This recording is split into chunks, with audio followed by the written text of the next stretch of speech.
నాకంత ఆఫర్ వద్దులేండి. ఓ thank you. ఇంక అడుగుతారేమో అని భయపడ్డాను.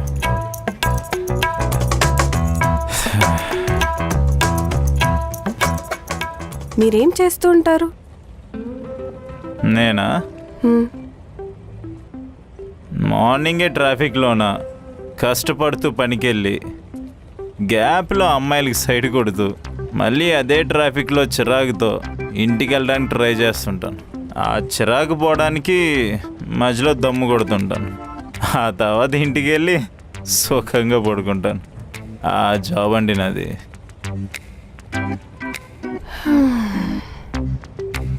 అర్థమైంది. మరి మీరేం చేస్తుంటారు? నేను అదే జాబ్, కాకపోతే అమ్మాయిలకు సైడ్ కొట్టినంతే. అవును, అంత సాడ్గా చెప్తున్నావు, నీకు జాబ్ ఇష్టం లేదా? అదేం లేదండి, ఇష్టం ఉందని చెప్పను, అలా అని లేదని చెప్పను.